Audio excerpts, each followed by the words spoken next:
The Ouija board, also known as a spirit board or talking board, is a flat board with a certain arrangement of numbers and letters can be used to communicate with the dead. The original brand is made by the Parker brothers and sold in large quantities. In addition to numbers and letters, it also has a yes, no, and goodbye written on it. Players ask it questions and the Ouija board answers. The history of the Ouija board goes back to self-proclaimed mediums probably wanting to make a quick buck. It was used as a tool to prove that the dead could communicate with the living. The first ads for the Ouija board began to appear in newspapers in February of 1891. It only costed $1.50 at the time. So the question stands, is the Ouija board a tool for dark magic or a toy for kids? Is it acceptable to call it a novelty item? Some will swear that the Ouija board possesses dark powers and that their lives were forever changed after an encounter with a Ouija spirit. Here are some stories that will make you question, is it really just a game?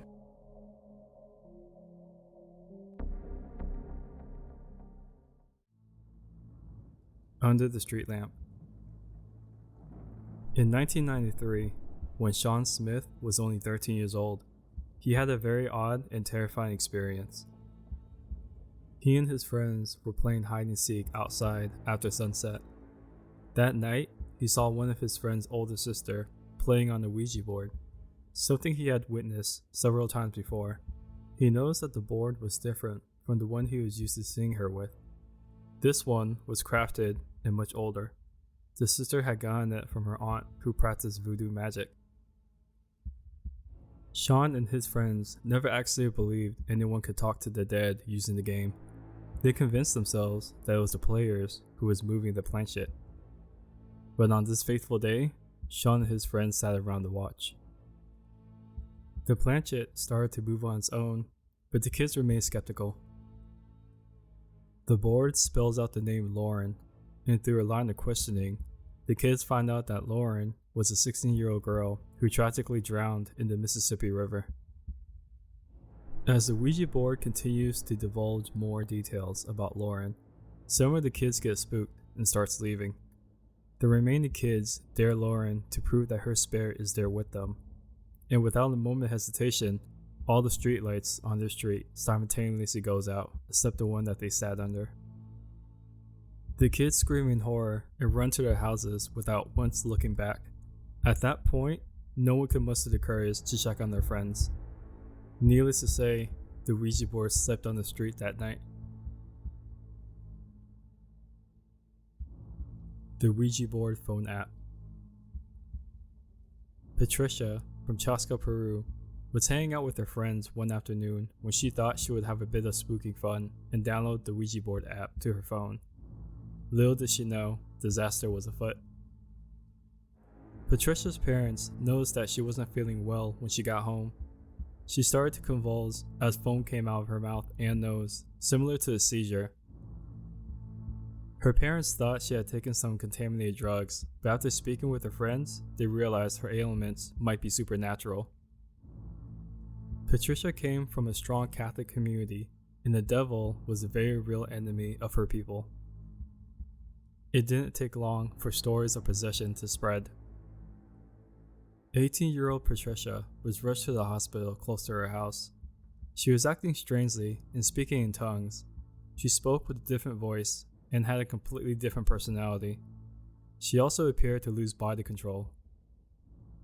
The young woman was reportedly very strong, making it challenging for medical personnel to control her convulsions.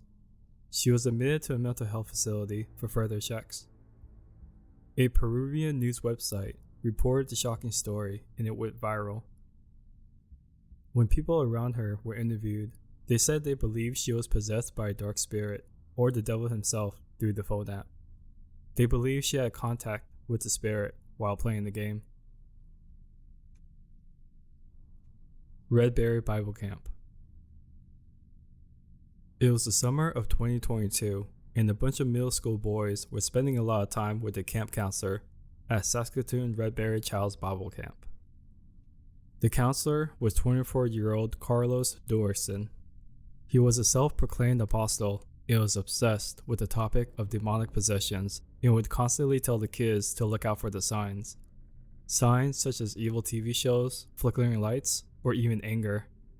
It seems like all he ever spoke about was demons.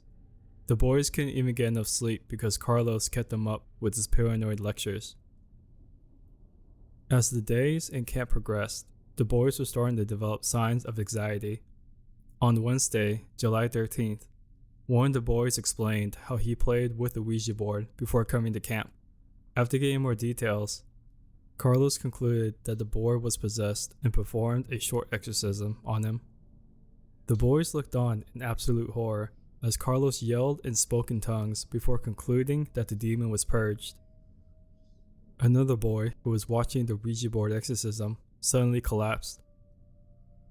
Carlos then proceeded to start another exorcism on him, which lasted between 10 p.m. and 2 a.m. For 4 hours straight, Carlos screamed and spoke in tongues. The boys were so terrified, they called their parents and left in the morning. The police was then called to investigate. Trying to escape. Sandy was into all things spooky and creepy. She was the type of girl who loved Halloween even now when she was in college. That was why no one was surprised when Sandy showed up on campus with an authentic wooden Ouija board made in Salem, Massachusetts. Here's a short history of Salem if you're unfamiliar. Salem was the site of the Salem witch trials of 1962, where over 200 people was accused of witchcraft and sorcery. 25 people were burned at the stake, mostly women, and the witches at the time were known to dabble in black magic, potions, spellbooks, and supernatural artifacts. It was ironic that Sandy loved her Ouija board so much because she was a devout Catholic. Sandy and her friends were excited to try out the game, but after the second time they tried it, they had enough. That night, the game was going slow, and there was not much movement from the board. All of a sudden, a couple of the girls reported they felt like cold hands grabbing them on the shoulder tightly. They looked back at the board, and the planchet starts moving in an eerie pattern. It starts moving in the figure 8 pattern, and Sandy immediately knows what that means. Sandy stops the movement and says goodbye to the spirit. The girls were clearly shaken. The shakes turned into shivers when Sandy explained that the figure 8 pattern meant that a spirit was attempting to escape from the board. According to the unwritten rules of the Ouija board, a figure 8 is a demonic sign that implies eternity and, more specifically, eternal torment. The warning is that once the planchet starts moving in a figure 8 pattern, immediately say goodbye, because you have just made contact with a very dark spirit. Not my numbers. Chris was 9 years old, visiting his cousins for the summer. They would often get together with their 12-year-old neighbor, Anna, and play. Anna was an interesting girl. She loved to play those spooky games, like Liza Feather, Stiff as a Board, Bloody Mary, and many more.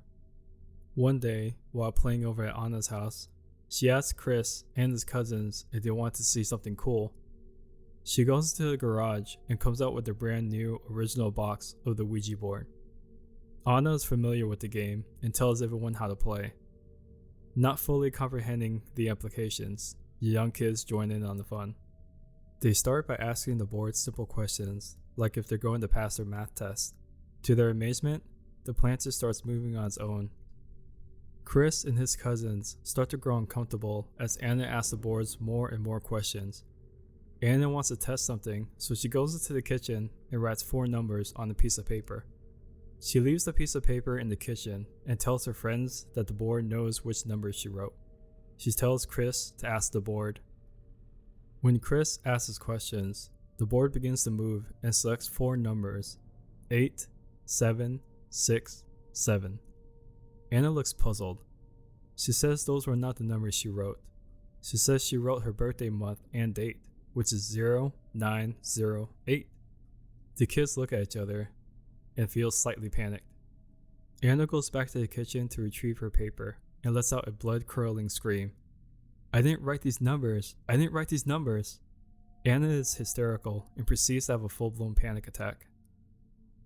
Chris picks up the paper and clearly sees 8767. After that incident, Chris and his friends never went near a Ouija board ever again.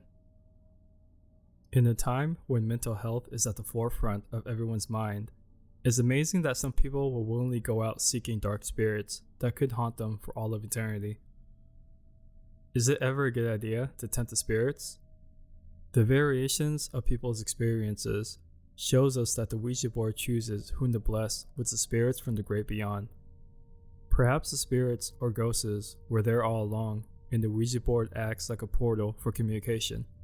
Skeptics believe that in the subconscious human brain, it is possible to move the planet without intending to. They claim that any strange occurrences are merely coincidences. But why risk tempting evil? People's fascination with the supernatural world has led to some devastating results. The worlds are separated for a reason, but mankind was made to push through the boundaries and venture to where he was not invited. Thanks for watching our Late Night Top 5 channel. We're a new channel and would love to have your support by subscribing, liking, or simply dropping a comment down below. To watch more interesting late night videos, click the links to continue watching more.